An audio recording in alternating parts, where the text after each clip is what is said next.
लिहितात फक्त कर्तृत्व तुमचं, कारण त्यांना मंत्रिपद पाहिजे म्हणून. तुमचं कर्तृत्व आहे का? याच गणेश उत्सवाच्या काळात आहे बहिणीच्या डोक्या फोडले तुम्ही आमचे, आणखीन विसरले नाहीत. उद्या 1 तारखेला 2 वर्ष होत्यात. तुम्ही आम्हाला देवाच्या आडुंगी येऊन आम्हाला मुंबईत परवानगी नाकारता. हे तुमचं कर्तृत्व आहे. याच गणेश बाप्पाच्या काळात तुम्ही अंतरवलीत आमच्या आई बहिणीला गोळ्या घातल्या. हे तुमचं कर्तृत्व आहे.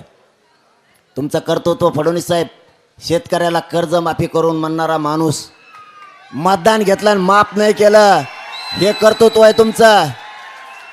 गळ्यात इना घेतला पाशा पटेलांनी आणि तुम्ही, आणि गोदा परिक्रमा काढली होती तुम्ही जुनी. पखवाज तुमच्या गळ्यात बळद गुतीला, तुम्हाला वाजत सुद्धा येत नव्हतं. तुमचे बोट कुठे बघा पखवाजावर.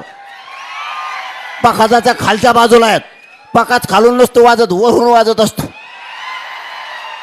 त्यावेळेस तुम्ही यात्रा काढली होती शेतकऱ्याला मालाला भाव देऊ, हे तुमचं कर्तृत्व.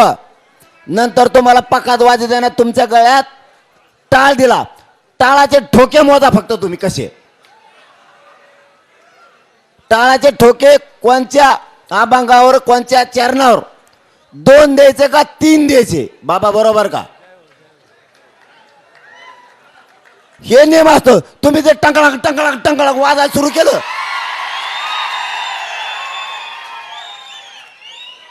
हे कर्तृत्व ना, हे कर्तृत्व आहे तुमचे. शेतकऱ्याचं काय केलं तुम्ही लक्षात ठेवा. तुम्ही लाडक्या बहिणीचा पगार बंद केला, हे तुमचं कर्तृत्व आहे. तुम्ही दलित मुस्लिम मराठ्यात वाद लावले, हे तुमचे कर्तृत्व आहेत. तुमचे कर्तृत्व सोपे नाहीत. सांगावं किती मला रात जाईल, कारण मी तेवढा निबार आहे तुमच्या तोडीस तोड. आणि शिव्यानं सांगतो तुम्हाला, तुम्ही जर आमच्या आई बहिणीला हाणलं नसतं तर आम्ही तुम्हाला बोललो नसतो. तेवढी सभ्यपणा आमच्यात आहे. तुम्ही काय सांगितलं हाणल्यावर? महे पोलीस आहेत, मह्या पोलिसालाच हाणलं म्हणून तुम्ही आमच्या अंतरवलीच्या मावल्यावर, त्यांच्यावर, माणसावर, बायावर हाफ मर्डरच्या केसेस केल्या.